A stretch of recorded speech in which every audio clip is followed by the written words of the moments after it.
ಆಕಸ್ಮಿಕವಾಗಿ ಮನೆಗೆ ಬೆಂಕಿ ಬಿದ್ದು ಮಹಿಳೆಗೆ ಗಂಭೀರ ಗಾಯಗಳಾಗಿರತಕ್ಕಂಥ ಘಟನೆ ಕೋಲಾರ ಜಿಲ್ಲೆಯ ಶ್ರೀನಿವಾಸಪುರ ತಾಲೂಕಿನ ಲಕ್ಷ್ಮೀಪುರ ಗ್ರಾಮದಲ್ಲಿ ನಡೆದಿದೆ. ಜಗದೀಶ್ ಅನ್ನೋರಿಗೆ ಸೇರಿದ ಮನೆ ಸಂಪೂರ್ಣವಾಗಿ ಬೆಂಕಿಗಾಹುತಿಯಾಗಿದ್ದು, ದುರಂತದಲ್ಲಿ ಮನೆಯನ್ನು ಬಾಡಿಗೆಗೆ ಪಡೆದಿದ್ದ ಮಹಿಳೆಯೊಬ್ಬರಿಗೆ ಸಣ್ಣಪುಟ್ಟ ಗಾಯಗಳಾಗಿದ್ದು, ಪ್ರಾಣಾಪಾಯದಿಂದ ಮಹಿಳೆಯನ್ನು ತಪ್ಪಿಸಲು ಅಗ್ನಿಶಾಮಕ ದಳದ ಸಿಬ್ಬಂದಿ ಸಮಯ ಪ್ರಜ್ಞೆಯಿಂದ ಮನೆಯೊಳಗಿದ್ದ ಗ್ಯಾಸ್ ಸಿಲಿಂಡರ್ ಅನ್ನು ಹೊರತೆಗೆದು ಅನಾಹುತವನ್ನು ತಪ್ಪಿಸಿದ್ದಾರೆ.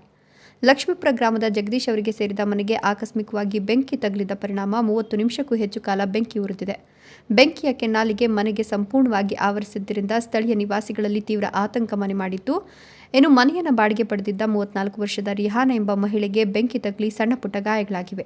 ಕೂಡಲೇ ಅವರಿಗೆ ಲಕ್ಷ್ಮೀಪುರ ಪ್ರಾಥಮಿಕ ಆಸ್ಪತ್ರೆಯಲ್ಲಿ ಚಿಕಿತ್ಸೆ ನೀಡಿ ಹೆಚ್ಚಿನ ಚಿಕಿತ್ಸೆಗಾಗಿ ಕೋಲಾರ ಜಿಲ್ಲಾಸ್ಪತ್ರೆಗೆ ರವಾನಿಸಲಾಗಿದೆ. ಅಪಾಯಕಾರಿ ವಿಷಯವೇನೆಂದರೆ, ಬೆಂಕಿ ಹೊತ್ತುಕೊಂಡಿದ್ದ ಮನೆಯೊಳಗೆ ಅಡುಗೆ ಅನಿಲ ಸಿಲಿಂಡರ್ ಇದ್ದು, ಮಾಹಿತಿ ತಿಳಿದ ಕೂಡಲೇ ಸ್ಥಳಕ್ಕೆ ಧಾವಿಸಿದ ಅಗ್ನಿಶಾಮಕ ದಳದ ಸಿಬ್ಬಂದಿ ಬೆಂಕಿಯನ್ನು ನಂದಿಸಲು ಹರಸಾಹಸ ಪಟ್ಟರು. ಈ ಮಧ್ಯೆ ಯಾವುದೇ ದೊಡ್ಡ ಸ್ಫೋಟ ಅಥವಾ ದುರಂತ ಸಂಭವಿಸುವುದನ್ನು ತಪ್ಪಿಸುವ ದೃಷ್ಟಿಯಿಂದ ಸಿಬ್ಬಂದಿ ತಮ್ಮ ಜೀವದ ಹಂಗು ತೊರೆದು ಸುರಕ್ಷಿತವಾಗಿ ಮನೆಯಿಂದ ಸಿಲಿಂಡರ್ ಅನ್ನು ಹೊರತೆಗೆದರು. ಸಿಬ್ಬಂದಿಯ ಈ ಸಮಯೋಚಿತ ಮತ್ತು ಸಾಹಸಮಯ ಕಾರ್ಯದಿಂದಾಗಿ ಒಂದು ದೊಡ್ಡ ದುರಂತ ತಪ್ಪಿದಂತಾಗಿದೆ. ಅಗ್ನಿಶಾಮಕ ದಳದ ಸಿಬ್ಬಂದಿ ಬೆಂಕಿಯನ್ನು ಸಂಪೂರ್ಣವಾಗಿ ನಂದಿಸಿದ್ದಾರೆ. ಈ ಘಟನೆ ರಾಯಲ್ಪಾಡು ಪೊಲೀಸ್ ಠಾಣಾ ವ್ಯಾಪ್ತಿಯಲ್ಲಿ ನಡೆದಿದ್ದು, ಅಗ್ನಿ ಅವಘಡಕ್ಕೆ ಕಾರಣ ಏನು ಅನ್ನೋದು ಇನ್ನಷ್ಟೇ ತನಿಖೆಯಿಂದ ತಿಳಿದುಬರಬೇಕಿದೆ. ನಂದೀಶ್, ಶ್ರೀನಿವಾಸಪುರ, ರಾಯಲ್ಸ್ ಕನ್ನಡ.